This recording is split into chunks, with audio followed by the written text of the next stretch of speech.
Sometimes you get into situations like backyard trees that you have to remove the tree or cut it back harshly, as in this case, and you just don't have any good places to tie into.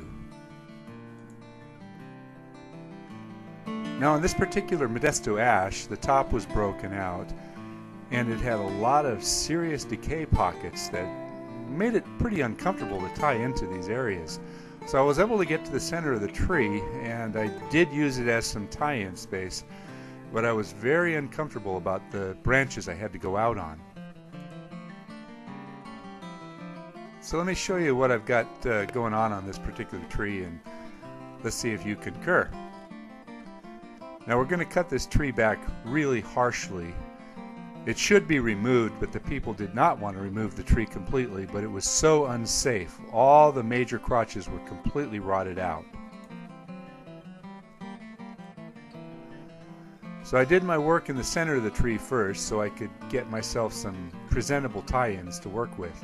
I don't know if you're familiar with Modesto ash, but it's a very brittle tree, and it's a wide-spreading tree. In this case, it's very wide-spreading. It's also awkward to find comfortable places to work with. Sometimes these really wide-spreading trees are some of the most difficult to get around in because you don't have a lot of branches to stand on. And you're also kind of fighting your balance. You can see I'm tied in, but I'm not being supported, so I'm really gripping this hard with my knees to keep myself in position here. So in essence, I'm getting the weight off the top, then ultimately I'm going to cut it back harshly all the way around. I initially want to leave it tall enough so that I've got something to tie into.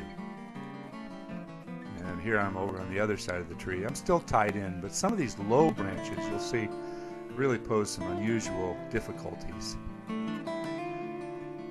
There was also some wires to deal with. You can barely see one at the bottom there, so I had to work around those.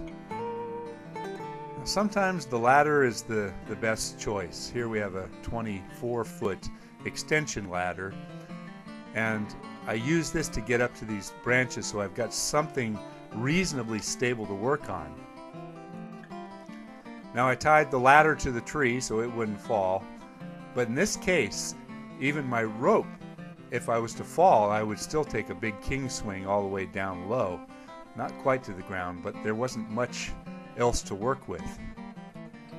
Oh, how I wish I could have got my bucket back here, but it wasn't accessible.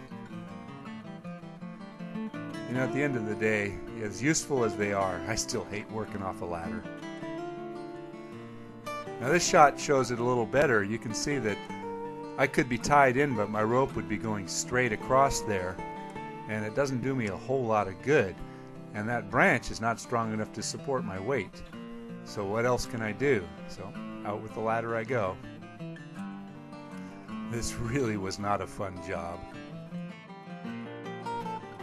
And here you can see that I am tied in, but it doesn't help a whole lot. Now, sometimes you get stuck on a job that you just don't like. And this is one particular job that I was never comfortable on, but I had to do it. I'm the professional. They called me in to do it. I've got to figure out the best way. This is the way I did it. I don't know how you would have done it, but boy, I tell you, I sure hope I don't get another one like this for a long time. Thanks for watching my presentation, and leave a comment. Thanks.